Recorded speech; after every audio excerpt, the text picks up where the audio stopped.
इस डेमोन्स्ट्रेशन में हम ये देखेंगे कि बिलीज में सेल्स बिल्स कैसे पास किया जाता है, कस्टमर के अकाउंट्स और उनके स्टेटमेंट्स कैसे मैनेज किया जाता है। आपको ये अकाउंट ओपन करने में सिर्फ कस्टमर का नाम और मोबाइल नंबर चाहिए। इसके एडवांटेजेस ये है कि हम बिलीज में एक अच्छा रिटेंशन एनालिसिस मेंटेन करते हैं, जहाँ पे आपको पीरियोडिकल इंफॉर्मेशन मिलती है कि ये पर्टिकुलर पीरियड में कितने कस्टमर्स का फुटफॉल हुआ था, कितने कस्टमर्स दूसरी बार आए थे, कितने कस्टमर्स आए ही नहीं। ये रिटेंशन एनालिसिस कॉम्पिटिटिव एनवायरनमेंट में बहुत इंपॉर्टेंट है। दूसरा एडवांटेज ये है कि हम कस्टमर का परफॉर्मेंस मेंटेन करते हैं, उनके बाइंग बिहेवियर के बेसिस पे हम रेटिंग्स जनरेट करते हैं और उसका पूरा हिस्ट्री मेंटेन होता है। थर्ड एडवांटेज ये है कि आप कस्टमर्स के कितने भी स्टेटमेंट्स जनरेट करो, उनकी पूरी हिस्ट्री और उनका पूरा पास्ट एनालिसिस आपको मिलेगा। तो हम अभी बिलीज के स्क्रीन पे है, यहाँ पे ये सेल्स का आइकन है, हम क्लिक करते हैं तो सेल्स इनवॉइस विंडो ओपन होता है। अब नॉर्मली आप कस्टमर को उसका मोबाइल नंबर पूछोगे, अगर ये नंबर ऑलरेडी आपके में है, नंबर पिकअप कर लेगा और आप बिलिंग स्टार्ट कर सकते हो। अब यहाँ पे देखिए, एक आइटम मैंने स्कैन किया तो उसने लाइन नंबर 2 में उस आइटम की क्वांटिटी ऐड की और आपको नोटिफाई कर दिया। अब समझो ये बिल को हम खत्म करते हैं, तो यहाँ पे एक शॉर्टकट है F12 प्रेस करेंगे तो हमारे सामने स्क्रीन आएगी जिसको हम बोलते हैं पेमेंट टेंडर स्क्रीन। आप पेमेंट मल्टीपल टेंडर्स में ले सकते हो। आपके सिस्टम में कितने भी टेंडर्स हो सकते हैं। फॉर एग्जांपल आपके पास 2 UPI अकाउंट्स है, 2 बैंक अकाउंट्स है, क्रेडिट कार्ड का मशीन है। तो समझो कस्टमर ने 1220 रुपीज बिल हुआ है, कस्टमर ने आपको 1500 दिया, तो सिस्टम आपको बताता है कि आपको 280 रुपीज रिटर्न करना। सपोज आपको कस्टमर ने मल्टीपल टेंडर्स में पेमेंट किया है। फॉर एग्जाम्पल उसने कैश आपको 500 रुपीज दिया है और बैलेंस उसने क्रेडिट कार्ड पे पेमेंट किया है। अब ये बिल को मैं सेव करता हूँ। सेव एंड प्रिंट क्लिक करेंगे तो हमें प्रिंट आ जाएगा। ये सैंपल प्रिंट आउट है, मैंने PDF प्रिंट निकाल के दिखाया है। ये प्रिंट डिजाइन कंप्लीटली कस्टमाइजेबल है, जो हम आपको करके देते हैं और आप आपके लेवल पे भी डिजाइनिंग कर सकते हैं। अब एक और इनवॉइस पास करते हैं। फॉर एग्जांपल आपके पास एक कस्टमर आया है और जिसका नंबर इस तरीके से कुछ है। अगर वो कस्टमर आपके डेटाबेस में नहीं है तो एक शॉर्टकट है Alt+A, सिर्फ कस्टमर का नाम लिखो और उसका अकाउंट रेडी हो गया। इतना सिंपल है एक कस्टमर का अकाउंट क्रिएट करना। अब हम कुछ बारकोड्स को स्कैन करते हैं।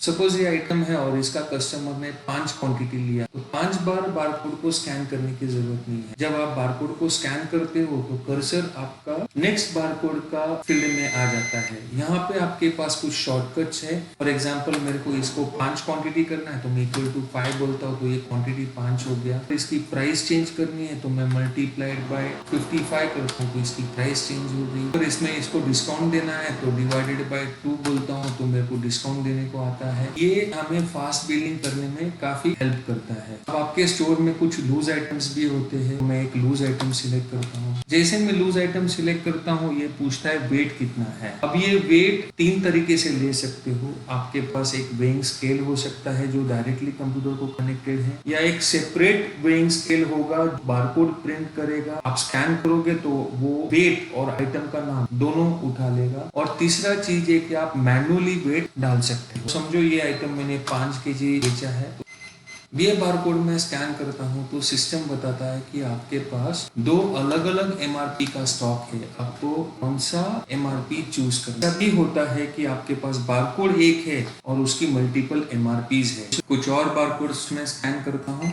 यहाँ पे ये पूछ रहा है कि आपके पास ये आइटम 2 वैरायटी में है, आप कौन सा वैरायटी बेच रहे हो। तो मैं समझो 6 इंच का लेता हूँ।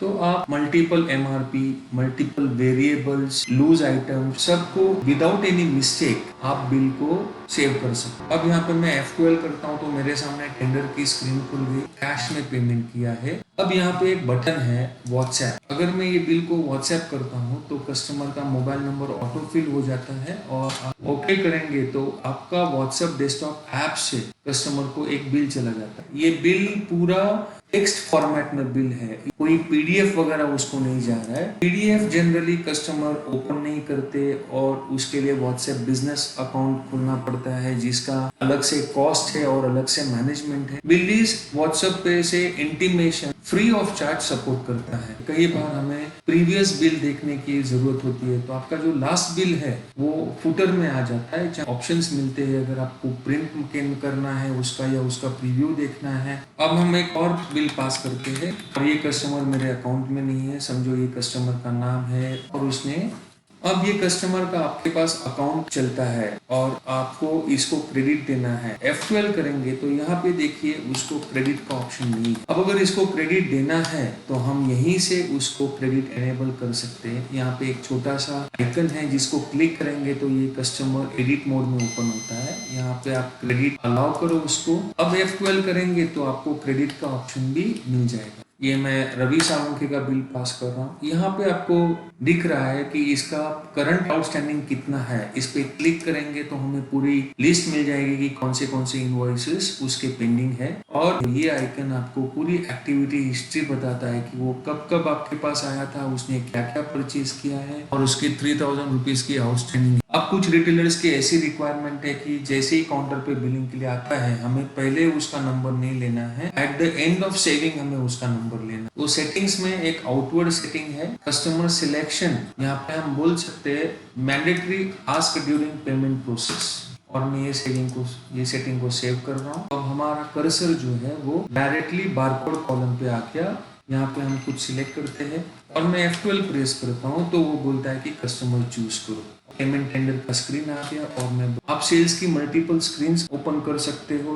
एक बिल प्रोसेस में है और उतने में एक कस्टमर आया जिसको अर्जेंटली आपको, आप इस तरीके से कितने भी सेल्स के स्क्रीन ओपन कर सकते हो। अगर आपका कुछ बिल चालू है और कस्टमर बोलता है कि रुको मैं कुछ और भी सामान लेने के लिए जा रहा हूँ, तो आप इस बिल को सेव एज ड्राफ्ट भी कर सकते हो और जब इस बिल ओपन करेंगे तो ये बिल एज इट इज आपका आगे कंटिन्यू होगा। अब हम ये देखेंगे कि अगर हमें कुछ इनवॉइसेस सर्च करना है तो हम कैसे कर सकते हैं। यहाँ पे एक छोटा सा सर्च बटन है जहाँ पे आप कस्टमर का नाम लिखो या इनवॉइस नंबर लिखो या बिल की वैल्यू लिखो। आप टाइप करोगे वो रिलेटेड ओपन हो जाएगा। आप यहाँ से बिल की प्रिंट कर सकते हो, बिल को एडिट कर सकते हो। हर ट्रांजैक्शन स्क्रीन पे एक कंट्रोल पैनल है, तो ये कंट्रोल पैनल आपको पूरी लिस्ट दे देती है कि आपके कितने इनवॉइसेस हुए हैं। आप यहाँ पे प्रीवियस डेज जो भी फिल्टर लगाओगे उसके हिसाब से इंफॉर्मेशन मिलेगा। आपका करंट आउटस्टैंडिंग कितना है, कस्टमर वाइज अगर डेटा देखना है तो कस्टमर वाइज डेटा देख सकते हो। कंट्रोल पैनल के जरिए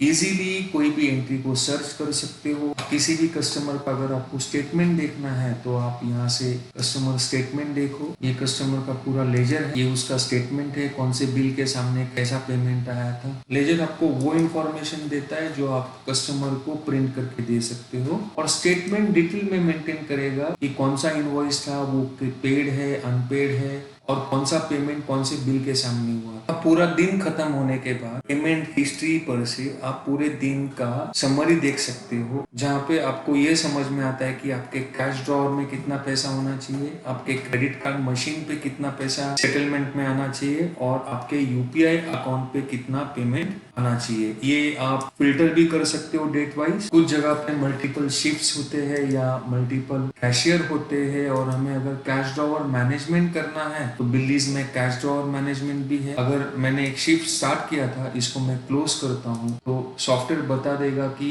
आपके कैश में कितने नोट्स होने चाहिए। मैं ये एंट्री करता हूँ।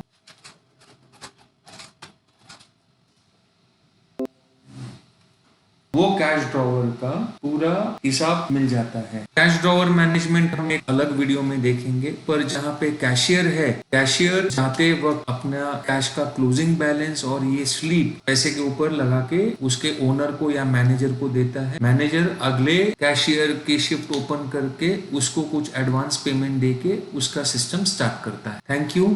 ये सेशन हम यहाँ पे खत्म करते हैं। अगले सेशन में हम परचेस एंट्री को समझेंगे।